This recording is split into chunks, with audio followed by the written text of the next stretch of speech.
If you're waiting to feel confident before you act, you're stuck in the wrong biological cycle. And it's one that will continue to spiral you in a direction you likely don't want to move. Welcome to the Fearless Stress Lab. I'm Dr. Rebecca Heiss, and we are here to unpack experiments about exactly what stress is and how to use it intentionally. Most people believe that confidence comes first. You feel ready and then you act. But biologically, that's backwards. Research on self-efficacy theory shows that confidence is built through evidence, not intention. So you don't think your way into confidence, you act your way into it. And this is where most people get stuck, because there are actually two different cycles that are happening in your brain at all times. Let's start with the loser cycle. This is where stress leads you to avoid the stressor, which leads to temporary relief, but then produces more doubt, more stress, and ultimately you start to spiral downward. The more stress you feel, the more your brain says, this is uncomfortable, avoid it. And so you do, and immediately you feel better. That relief, that is your brain rewarding avoidance. But here's the cost. Your brain then logs, we can't handle stress. So the next time, there's more hesitation, there's less confidence, and there's ultimately more stress to handle. So now you're not just reacting, you're being trained. Contrast this with the winner cycle, where stress leads to action, which leads to a small win, which leads to confidence and momentum. Same starting point, you feel stress, but instead of avoiding it, you act. A small inaction, an imperfect action, but action nevertheless. And that in and of itself is a win, regardless of the outcome. That action indicates agency, power, and your brain logs, we survived. Now, something really powerful happens. You get a small hit of reinforcement from the dopamine reward system, and your brain updates. We can do this. We have agency, even in moments of stress, to move forward, to take action, to lean into it. That's confidence, not before the action, after it. So imagine this scenario. You're in a meeting, you have an idea, and your heart starts to race, just thinking about how it's going to be received, whether or not you can even communicate it clearly to your colleagues.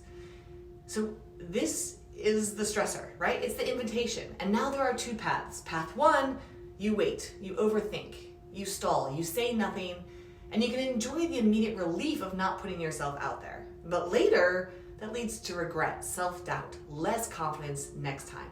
And this is how you find yourself in this losing cycle. And I don't mean that as a throwaway phrase. This is your brain actually being trained, because your brain is a prediction machine. Neuroscience research on the dopamine reward system shows that your brain is constantly tracking outcomes and asking, was that worth it? Was it worth doing again? So every time you avoid something stressful, you get relief, and your brain then registers that as a reward. At the same time, research on learned helplessness shows that when we repeatedly don't act or feel like we can't influence an outcome, we begin to expect that pattern to continue. And so now your brain starts updating, this is what we do. And here's where it gets really important. Because of something called negativity bias, your brain gives more weight to those missed opportunities, those avoided moments, those perceived losses. So they stick more than the wins. Over time, your brain lowers the threshold. It takes less stress, less uncertainty, less feeling like you don't have agency to trigger that same avoidance response. You're not just reacting anymore, your brain is anticipating. And it becomes more sensitive to anything that feels like it might be risky or might lead to failure. And that's how you get stuck in this losing cycle. Not because you lack confidence, but because your brain has been trained through repeated experience to expect that outcome. Okay, but there is an alternative, right? Because the exact same brain can be trained in the opposite direction, a new path. And it's referred to in biological literature as the winner cycle. And it runs on the exact same biology, right? You feel stress, but instead of avoiding it, you act. Even in a small way, you speak up in the meeting. You say one imperfect sentence about your idea. And here's what happens. When you take action, or you make even a small amount of progress, your brain registers that as a successful outcome. Through the dopamine reward system, you get a reinforcing signal that says, that worked, do it again. This action is the outcome that gets rewarded. So your brain updates, we can do this. And just like in the loser cycle, your brain starts adjusting its sensitivity, but this time in your favor.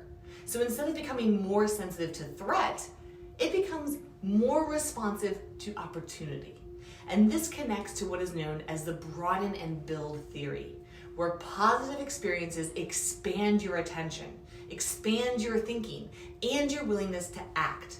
So now you act once, you get a win, and your brain expects success. So you act again faster. And over time, it takes less activation. You have less hesitation, less effort to step forward into the stressor. And you're not forcing confidence, you're just reinforcing it. You're not pushing yourself to act, your brain is starting to expect that you will. And that is the winner cycle. Both cycles are driven by the same biology, the same trigger. The difference is what you do in the first few seconds of stress. Avoidance feels better now, but costs you later. Action feels harder now, but pays you forward. So the next time you feel that stress spike, don't ask, do I feel ready? Ask instead, what's the smallest action that I can take right now? Then do it, because that one action, it starts the cycle.